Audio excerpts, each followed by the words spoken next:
नमस्कार, डेली 24 भारत देख रहे हैं आप। मैं हूं आपके साथ सुरभि राजपूत। देवभूमि की खबरों में आपका स्वागत है। लोकसभा चुनाव को लेकर बीजेपी समेत सभी दल तैयारियों में जुटे हुए हैं। बीजेपी के लोकसभा प्रत्याशियों के नामांकन 22 से 27 मार्च के बीच भी हो सकते हैं। जानकारी के अनुसार सभी प्रत्याशियों के नामांकन कार्यक्रम में मुख्यमंत्री पुष्कर सिंह धामी भी रहेंगे। प्रदेश अध्यक्ष महेंद्र भट्ट ने कहा कि आज नामांकन की तिथियां भी घोषित हो जाएगी। साथ ही इन कार्यक्रमों में केंद्रीय नेताओं की मौजूदगी भी हो सकती है। बीजेपी प्रदेश कार्यालय में बीते सोमवार को लोकसभा चुनाव प्रबंधन की बैठक हुई और इस दौरान नामांकन के साथ ही चुनाव प्रचार और बड़े नेताओं की रैलियों को लेकर भी चर्चा हुई। बैठक के दौरान चुनाव प्रचार में तेजी लाने के लिए साथ ही हर वर्ग से संपर्क के भी निर्देश दिए गए। बैठक में तय हुआ कि चुनाव प्रचार में प्रदेश संगठन के साथ ही बूथ और पन्ना स्तर तक समन्वय बनाने और बूथ स्तर पर छोटी छोटी बैठकों का आयोजन किया जाएगा। बस कुछ ही हफ्तों में लोकसभा चुनाव को लेकर सभी पार्टियां तैयारियों में जुटी हुई है। बीजेपी उत्तराखंड की 5 लोकसभा सीटों पर प्रत्याशियों का ऐलान करने के बाद अब नामांकन की तैयारी में जुट गई है, लेकिन वहीं अब कांग्रेस हरिद्वार और नैनीताल लोकसभा सीटों पर उम्मीदवार को लेकर चिंतन मंथन अभी भी कर रही है।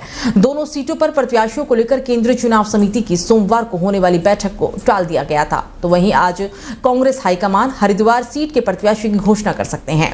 नई दिल्ली में होने वाली केंद्रीय चुनाव समिति की बैठक के बाद ये फैसला किया जा सकता है। बैठक में शामिल होने के लिए प्रदेश कांग्रेस अध्यक्ष करण माहरा और नेता प्रतिपक्ष यशपाल आर्य भी दिल्ली के लिए रवाना हो गए हैं। तो उत्तराखंड पावर कॉर्पोरेशन लिमिटेड यानी कि यूपीसीएल का 139 करोड़ 88 लाख रुपए का बिजली बिल सरकारी विभाग दबाए बैठा है। अब मुख्य सचिव ने सभी विभागों के अपर मुख्य सचिव, प्रमुख सचिव और सचिवों को बकाया भुगतान 20 मार्च तक कराने के आदेश दे दिए हैं। आपको बता दें कि मुख्य सचिव राधा रतूड़ी की तरफ से जारी पत्र में कहा गया है कि केंद्र सरकार विद्युत वितरण क्षेत्र में सुधार को RDSS योजना चला रही है और जिसके चलते ही यूपीसीएल को सुधारीकरण का अनुदान मिलेगा। अनुदान की एक शर्त यह भी है कि इसके लिए सभी सरकारी विभागों का बकाया बिल जमा होना चाहिए। लिहाजा उन्होंने सभी विभागों को तत्काल पैसा जमा कराने को भी कहा है। दरअसल 20 मार्च तक इसकी सूचना भी उपलब्ध कराने के निर्देश जारी किए गए हैं। तो खबरों में आगे बढ़ते हैं। बात अब नैनीताल की होगी, जहां हाईकोर्ट ने पूर्व के आदेश का पालन नहीं करने के खिलाफ दायर अवमानना याचिका पर सुनवाई करते हुए नैनीताल और हरिद्वार के डीएम को अवमानना का नोटिस जारी कर दिया। साथ ही 4 सप्ताह के अंदर जवाब पेश करने के लिए भी कहा है। मामले की सुनवाई यमूर्ति पंकज पुरोहित की एक पीठ कर रही है। साथ ही मामले के अनुसार चोरगोलिया हल्द्वानी निवासी भुवन चंद्र पोखरिया ने अवमानना याचिका दायर कर कहा कि उत्तराखंड में बरसात के समय में नदियां उफान पे रहती हैं। नदियों के मुहाने अवरुद्ध होने के कारण बाढ़ और भूकटाव भी होता है और जिसके चलते आबादी क्षेत्र में जलभराव हो जाता है। नदियों के उफान पर होने के कारण हजारों हेक्टेयर वन भूमि, पेड़, सरकारी योजनाएं बह जाती है। हाईकोर्ट ने अपने इस आदेश में यह भी कहा था कि राज्य सरकार संबंधित विभागों को साथ लेकर नदियों से गाद, मलबा और बोल्डर हटाकर उन्हें चैनलाइजेशन करे ताकि बरसात में नदियों का पानी रुकावट ना हो, लेकिन अभी तक सरकार ने कोर्ट के आदेश का कोई भी पालन नहीं किया है। तो अमन सिखोला ने दिल्ली आयोजित MTV फैशन वीक में सम्मिलित होकर स्टार फेम अवार्ड को अपने नाम कर लिया है। आपको बता दें कि बीते दिनों शूट पर व्यस्त चल रहे अमन सिखोला कई वेब सीरीज और OTT मूवी में काम कर चुके हैं। इस बीच दिल्ली में आयोजित MTV फैशन वीक में अमन को फैशन, मॉडलिंग और एक्टिंग क्षेत्र में बेहतरीन प्रदर्शन करने के लिए स्टार फेम अवार्ड से नवाजा गया। MTV इवेंट में देश विदेश के कई जाने माने लोगों ने शिरकत की।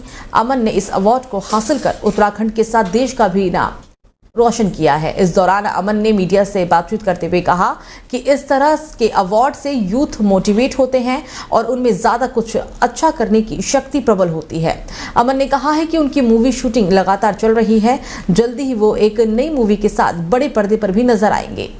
तो रामनगर में एकता ट्रस्ट की तरफ से लोगों को कर्ज से मुक्त कराने के लिए अभियान चलाया जा रहा है। अभियान के दौरान लोगों को कई तरह की जानकारियां भी दी जा रही है।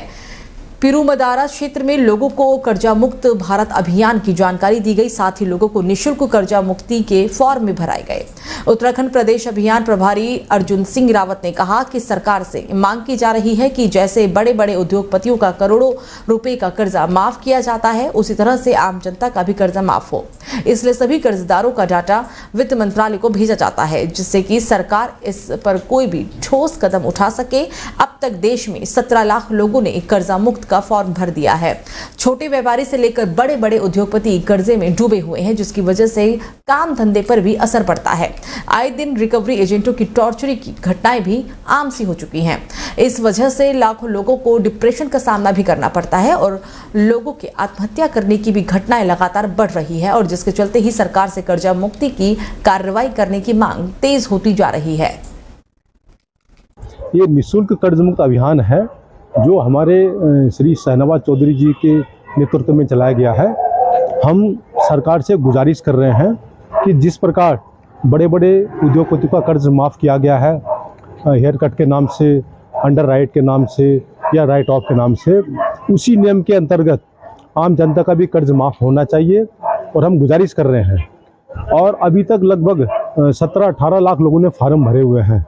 रामनगर में एकता ट्रस्ट की ओर से लोगों को कर्ज से मुक्त कराने के लिए अभियान चलाया जा रहा है। अभियान के दौरान लोगों को कई प्रकार की जानकारी भी उपलब्ध कराई जा रही है। रविवार को पीरोमदारा क्षेत्र में लोगों को कर्जा मुक्त भारत अभियान की जानकारी दी गई तथा लोगों को निःशुल्क कर्जा मुक्ति के फॉर्म भी भराए गए। दिल्ली 24 भारत के लिए रामनगर से अरबाज खान की रिपोर्ट।